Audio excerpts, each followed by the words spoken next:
বুধবার সন্ধ্যায় নয়াদিল্লিতে প্রধানমন্ত্রীর বাসভবনে নরেন্দ্র মোদী ও বিজেপি হাইকমান্ডের সঙ্গে জরুরি বৈঠক করে শরিক দলগুলো।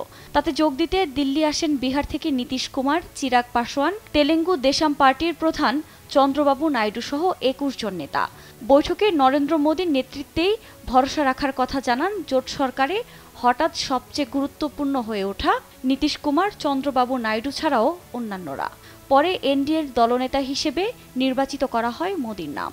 उस बैठक में जो अगला थर्ड टर्म देश की जनता ने दिया है एनडीए को, उसके लिए उनको धन्यवाद दिया गया।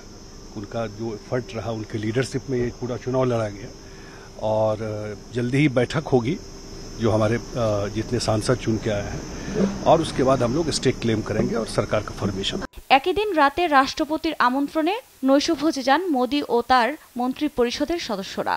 সেখানেই রাষ্ট্রপতিকে সরকার গঠনের দাবি জানিয়ে চিঠি দেয়া হলে সরকার গঠনের জন্য এনডিএকে আমন্ত্রণ জানান দ্রৌপদী মুর্মু। এদিকে ভারতীয় গণমাধ্যমের বরাতে জানা যায়, শনিবার শপথ গ্রহণের কথা রয়েছে।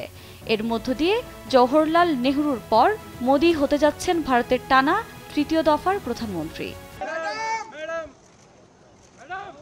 এরই মধ্যে বিরোধী দল হয়ে লোকসভায় থাকার সিদ্ধান্ত নিয়েছে কংগ্রেসের নেতৃত্বাধীন জোট ইন্ডিয়া।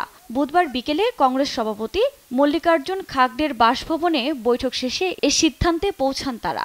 এ সময় বিরোধী দলে থাকলেও ফ্যাসিস্ট সরকারের শাসনের বিরুদ্ধে অব্যাহত থাকবে আন্দোলন বলে জানান Mallikarjun খাগড়ে।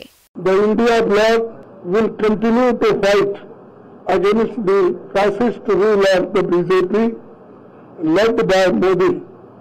We will take appropriate steps at the appropriate time to realize the people's desire not to be ruled by the BJP's government.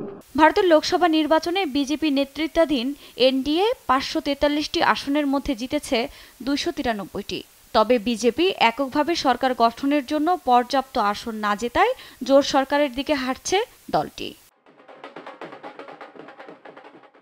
Afrin Mou, news desk, দেশ টিভি।